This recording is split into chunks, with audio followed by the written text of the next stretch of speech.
We live in a world filled with stories. Some are told around campfires, others are whispered on the internet. Among the most enduring whispers are those about secret societies and mysterious numbers. You have likely heard the names before: the Illuminati, the number 666. They pop up in movies, they pop up in books, they pop up in late-night conversations. These terms carry a weight of mystery and sometimes fear. But what do they really mean? Where do they come from? Often the stories we hear are far removed from the facts, like a message that has been passed down a long line, changing a little with each telling. To understand these ideas, we have to look back in time. We must separate the threads of history from the threads of fiction. Many people believe the Illuminati is a powerful group controlling the world from the shadows. They think the number 666 is a symbol of evil. But the truth is often more complicated, and frankly more interesting than the rumors. This exploration requires us to be like detectives. So let us begin. We will travel back to the 18th century. We will also journey even further, to the time of the Roman Empire. Long before the internet, long before blockbuster movies, there was a real group called the Illuminati. Their story begins not in the shadows of global power, but in the classrooms of a university in Bavaria, now part of modern-day Germany. It was founded on May 1, 1776 by a law professor named Adam Weishaupt.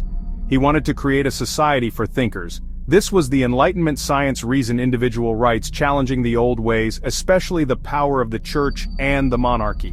Weishaupt's group was not about world domination, it was about education and challenging superstition. The official name of the group was the Bavarian Illuminati.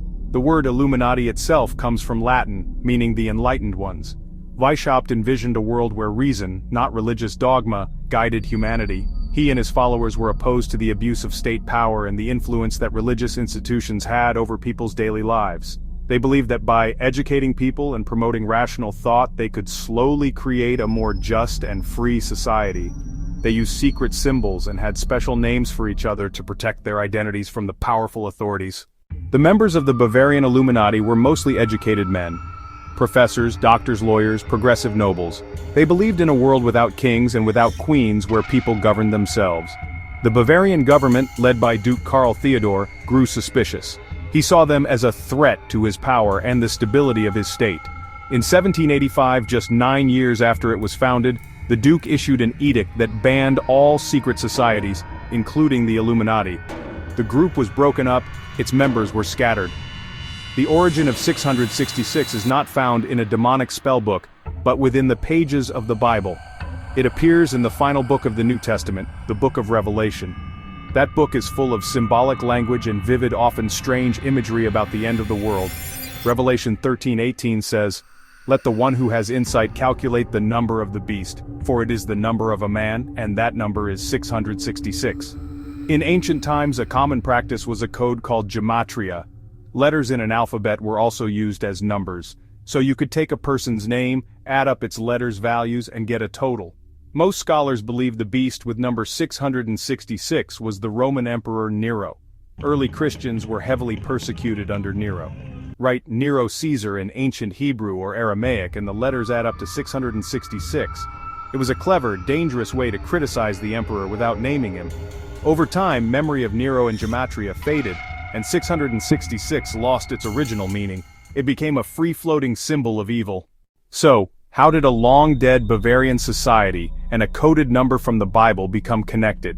This connection is a relatively recent invention, born from the world of modern conspiracy theories.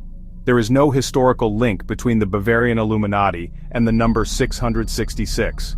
Adam Weishaupt and his followers were focused on reason and fighting superstition. They did not use demonic or biblical symbols. The Book of Revelation was written over 1600 years before the Illuminati was even founded. The two stories grew from completely different soils in completely different eras of human history. The link was forged in the modern imagination by those who seek to create a grand, unified theory of everything they see as wrong with the world. In this narrative, the Illuminati is the ultimate evil force and 666 is the ultimate symbol of evil. It was only natural for storytellers and theorists to put them together. If the Illuminati is secretly working to create a satanic new world order, it makes sense, within that story, that they would use the number of the beast as their calling card. This blend of myths is powerful because it feels complete.